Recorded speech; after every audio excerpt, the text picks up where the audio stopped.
un rayon de lumière pour la jeunesse africaine, Fatou. Oui.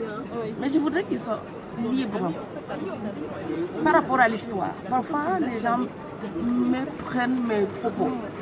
Quand je dis que le ressentiment les retarde, ça ne veut pas dire oublier l'histoire ou oublier nos douleurs. Ça ne veut pas dire ça. Mais je vais donner un exemple. La Chine a été occupée par le Japon. Est-ce que les Chinois sont là en train de multiplier des tables rondes pour parler de leur traumatisme de l'occupation? Ils répondent autrement. C'est-à-dire qu'ils ont travaillé dur. Ils ont relevé la tête. Ils sont fiers. Ils sont combatifs. Ils ont même honte de parler de leur domination antérieure. Et donc, ils sont là en train de rivaliser aujourd'hui avec les États-Unis. Est-ce que le Japon peut avoir encore l'idée d'aller les occuper? Pas du tout. Donc, répondre par la pratique, c'est être pragmatique, c'est prendre sa place au monde. Se dire victime ne vous soulagera de rien. D'ailleurs, je vais dire une chose en Wolof. Ko yàgg naan sa maam moo daan sama maam mu yàgg naan la yow sama maam moo man sa maam. Donc si vous dites tout le temps à quelqu'un votre père a terrassé mon père, il passera sa vie à vous dire mon père est plus fort que votre père.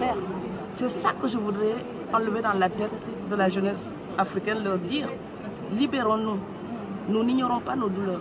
Nous les connaissons tellement bien. Nous les avons étudiées.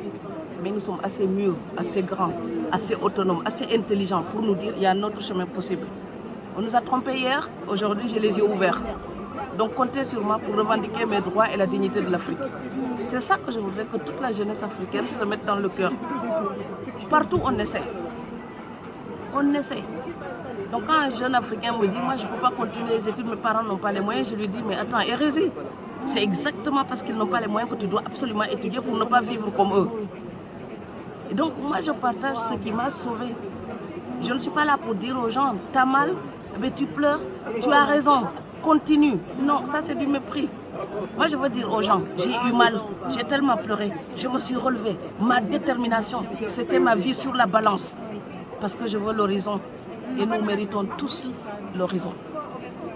L'intelligence, ce n'est pas une plante rare qui pousse seulement en Occident. Elle existe partout. Mais il faut y croire. Très modestement apprendre.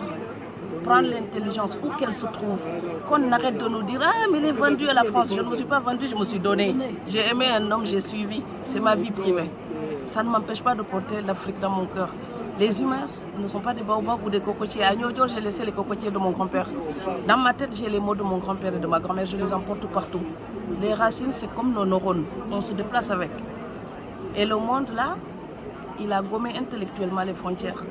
Il n'y a que nous qui sommes encore là, en train de nous disputer des appartenances. Et regardez l'art de Picasso. Vous reconnaîtrez l'Afrique, nos masques africains. Si c'était nul, ils ne s'en inspireraient pas. Donc ce que nous prenons pour classique, c'est le folklore des autres qui nous ont appris à respecter.